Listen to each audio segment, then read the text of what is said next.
기뻐하라. 쉬지 말고 기도하라. 범사에 감사하라. 이것이 그리스도 예수 안에서 너희를 향하신 하나님의 뜻이니라. 아멘. 세 가지가 우리에게 명령으로 주어집니다. 뭘까요? 첫째는 기뻐해라. 전 이게요 너무 뜻밖이었어요. 생각해봐요. 기뻐하라, 기도하라, 감사하라. 가만히 보면은 사실은 이 세 가지 중에 굳이 고르라면 기도해라.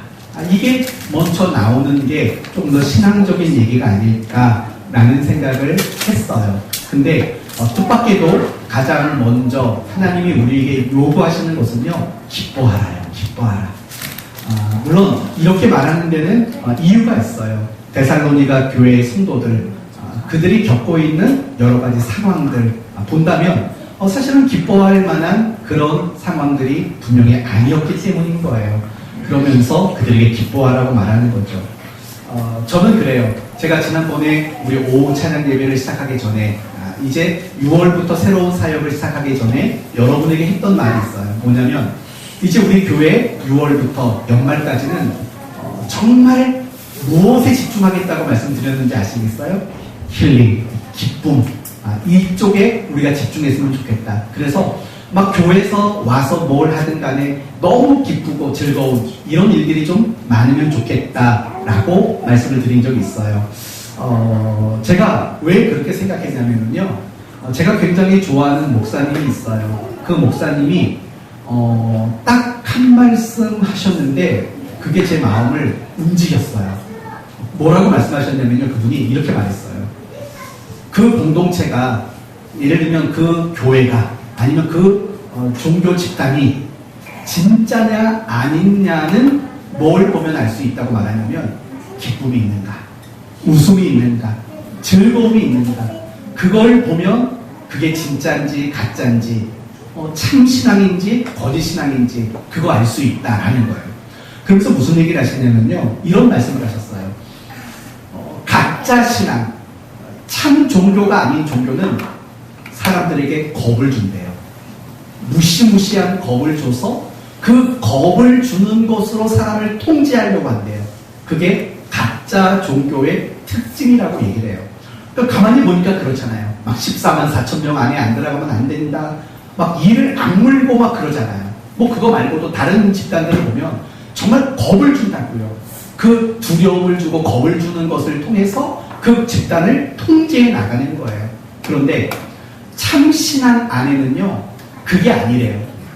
겁을 줌으로 통제하는 게 참 신앙이 아니라, 참 신앙이란 기쁨이 서로를 움직이게 만들고 기쁨이 서로를 일하도록 만드는 집단.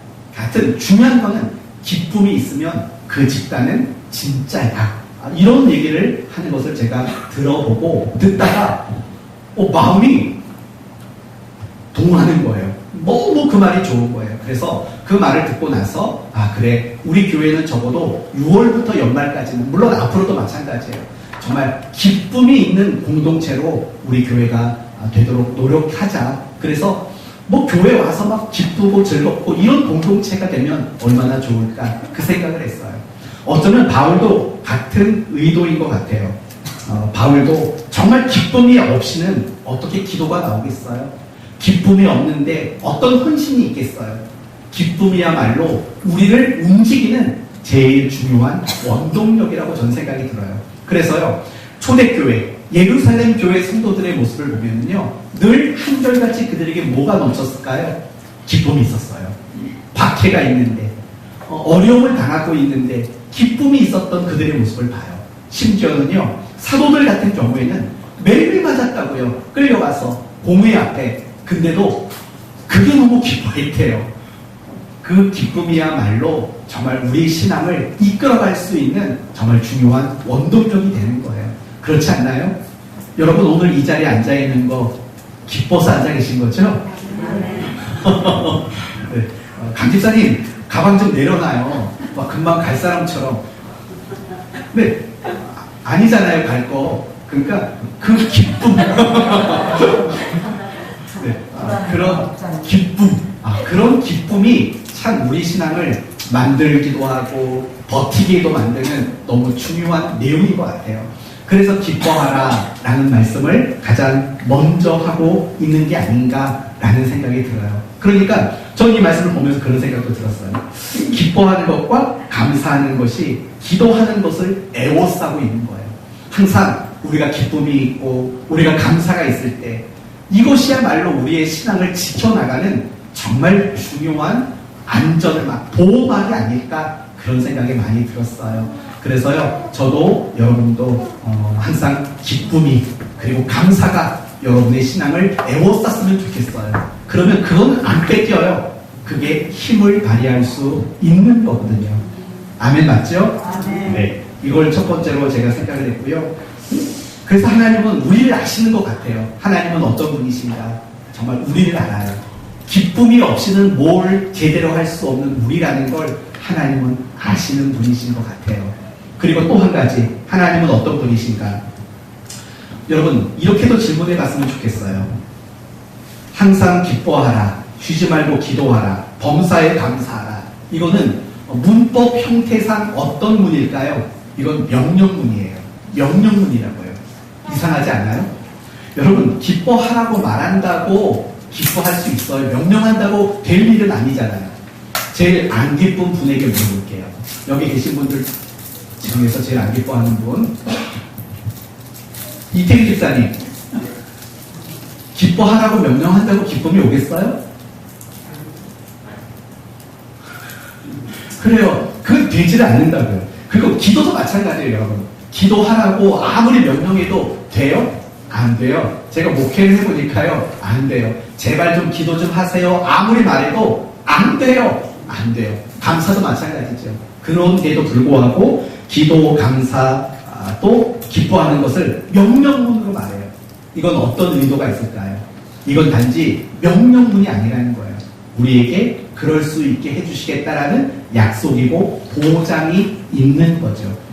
성경의 어떤 명령어도 우리에게는 단순한 명령으로 끝난 적이 없어요.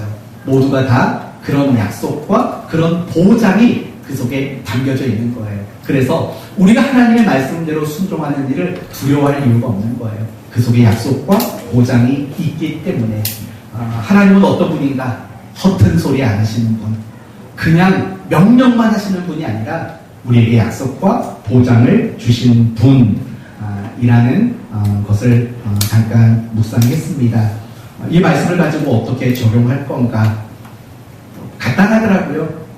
그냥 억지로라도 웃으려고 노력해야겠다라는 그런 적용을 해봅니다. 이 정도면 됐나요, 김 집사님? 네. 최대한 길게 해달라고 그래가지고요. 네. 잠깐 기도할게요. 하나님, 사실은 준비되지 못한 가운데서 말씀을 함께 잠시 나눴습니다. 하나님은 참 우리를 잘 아시는 분인 것 같습니다. 기쁨이 없이는 한 발자국도 움직일 수 없는 게 저희가 맞습니다. 그래서 우리에게 기뻐하라고 말씀해 주셨습니다. 그리고 감사가 아니고는 우리 신앙을 끝까지 지킬 수 없다는 것도 하나님 아십니다. 그래서 우리에게 감사하라고 말씀하셨습니다. 기뻐하는 것, 기도하는 것, 감사하는 것 너무 중요하다 말씀하셨습니다. 하지만 이렇게 명령하시는 것은 단지 요구사항에 그치는 것이 아니라 이렇게 해주겠다라는 약속, 보장이라는 사실을 저희가 압니다. 이 주신 말씀 근거로 이와 같은 삶을 살려고 무단히 노력하고 애쓰는 우리 성도들 모두가 되게 해 주옵소서. 이제 이 시간 찬양으로 하나님께 영광 돌리고 또 하나님 앞에 간절하게 기도하려고 합니다. 이 시간 찬송을 받아주시고 기도를 들으시고 응답해 주옵소서. 예수님의 이름으로 기도 올리옵나이다. 아멘.